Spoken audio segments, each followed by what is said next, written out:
অনেক দিন আগে এক কৃষক তার ছেলে ও তার গৃহপালিত গাধাকে নিয়ে বাজারের দিকে যাচ্ছিল। গ্রামের সরু রাস্তা ধরে ওরা তিনজন হেঁটে যাচ্ছিল। সোনা, তাড়াতাড়ি পা চালা রে, আমাদের বাজারে তাড়াতাড়ি পৌঁছতে হবে। কিছু দূর যাওয়ার পর কিছু লোকের কথাবার্তা ওরা শুনতে পেল। আরে আমার বোকা মানুষ, আমি কখনো আগে দেখিনি। গাধা আছে কিন্তু গাধাটাকে কিভাবে ব্যবহার করতে হয় সেটাই জানে না। আরে তোমাদের মধ্যে কেউ গাধার উপর চড়ে বসো, গাধার জন্মই তো বোঝা টানার জন্য। এই লোকগুলো একদম ঠিক বলেছে। আমাদের দুজনের মধ্যে একজনকে এর পিঠে বসা উচিত।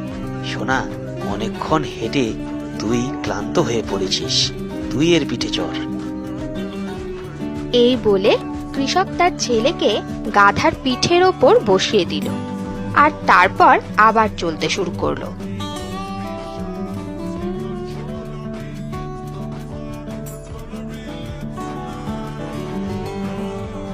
কিছু দূর যাওয়ার পর এক কৃষক তাদের দেখে বলতে লাগলো, আরে কি দিনকাল পড়লো রে ভাই, বুড়ো বাপটা হেঁটে যাচ্ছে আর জোয়ান ছোকরা গাধার পিঠে বসে আরাম করে যাচ্ছে। হায় রে হায়, একটুও লজ্জা নেই। কৃষকের কথা ছোট্ট ছেলে মন ছুঁয়ে গেল। সে মনে মনে ভাবতে লাগলো, ওই কৃষক একদম ঠিক বলেছে। আমি তো যথেষ্ট শক্তিশালী, আমি হেঁটেই যেতে পারবো। বাবা অনেকক্ষণ ধরে হাঁটছে, আমি নেমে যাই। বাবা, তুমি কিছুক্ষণ বসো, তোমার আরাম লাগবে। তারপর কৃষক গাধার পিঠে বসে পড়ল।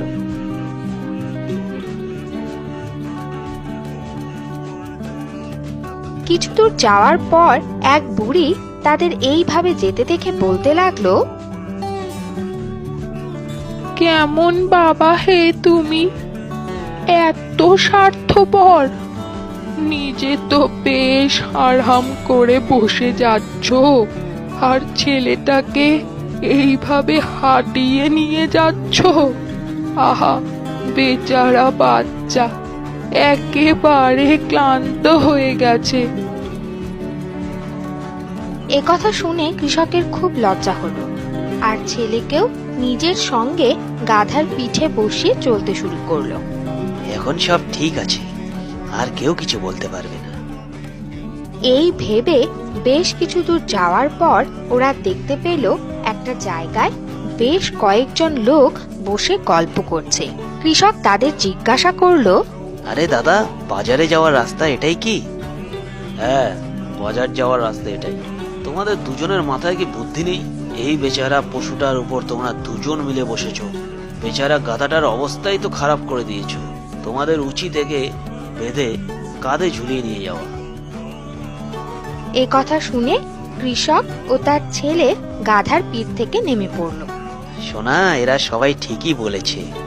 আমরা দুজন অনেকক্ষণ ধরে অনেকটা রাস্তায় পিঠে বসে এসেছি। বেচারা ক্লান্ত হয়ে গেছে। এক কাজ করি, একে লাঠির সাথে বেঁধে দুজনে মিলে কাঁধে করে বাকি রাস্তাটা নিয়ে যাই। এ কথা বলে পিতা পুত্র মিলে গাধাকে এক লাঠির সঙ্গে বেঁধে দিল আর চলতে শুরু করলো। এইভাবে চলতে চলতে কিছুক্ষণ পর তাদের সামনে এক কাঠের পুল পড়ল। পুলটা পুরানো হওয়ার জন্য ভার সহ্য করতে না পেরে ভেঙে গেল আর ওরা তিনজন জলে পড়ে গেল। জল থেকে উঠে কৃষক তার নিজের ভুল বুঝতে পারল। ভগবান, আমি কত বড় মূর্খ! কিভাবে ভুলে গেলাম যে আমরা সবসময় সবাইকে একসাথে খুশি করতে পারবো না।